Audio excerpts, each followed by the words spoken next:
Hello, this is Yuki. Today's topic is Chapter 5 of Dale Carnegie's classic, How to Win Friends and Influence People, 9 Ways to Change People Without Offending or Arousing Resentment.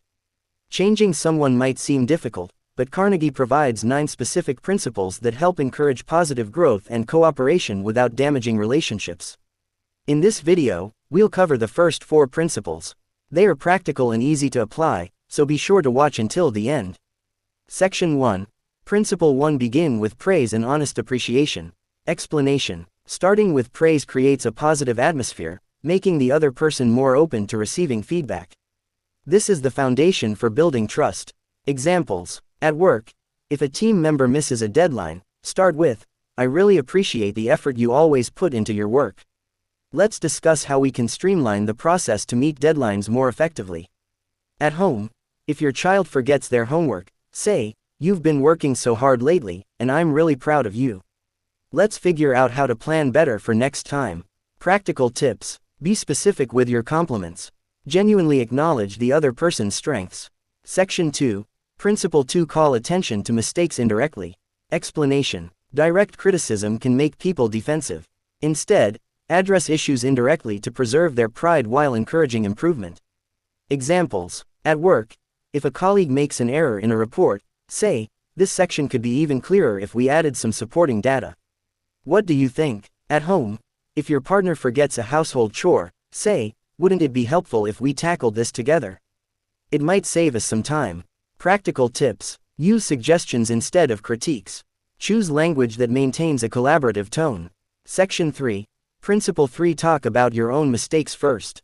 Explanation. Sharing your own mistakes can help the other person feel less judged. It creates a sense of equality and fosters empathy.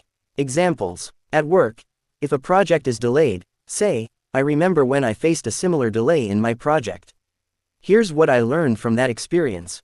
At home, if your child struggles with a subject, say, "I used to find this subject really difficult too. Let's work on it together." Practical tips. Be honest about your past mistakes. Avoid blaming, instead, offer support and encouragement. Section 4. Principle 4. Ask questions instead of giving orders.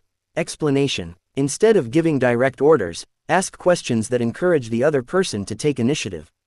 This approach fosters autonomy and collaboration. Examples. At work, instead of saying, "Complete this task by Friday," ask, "How do you think we can prioritize this task to meet the deadline?" At home, instead of saying, "Clean your room," ask, "How would you organize your room to make it easier to find things?" Practical tips. Ask open-ended questions to guide the conversation. Encourage the other person to think critically and take ownership. Summary. Recap of the first 4 principles. Let's recap the first 4 principles. 1. Begin with praise and honest appreciation. Start with positivity to build trust.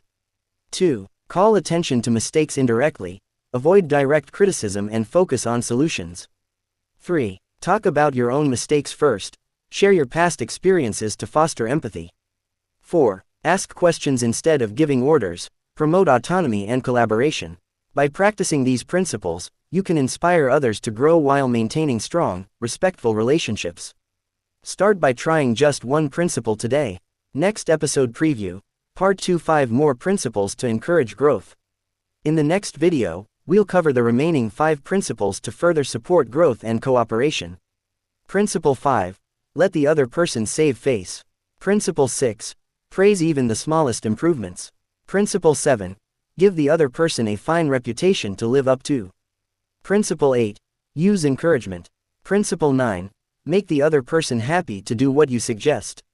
These principles will deepen your ability to inspire others while creating a positive and supportive environment. Stay tuned. How did you find today's content? Try applying one of these principles starting tomorrow. If you found this video helpful, please give it a like and subscribe to the channel. I'd love to hear your thoughts and experiences in the comments below. See you next time.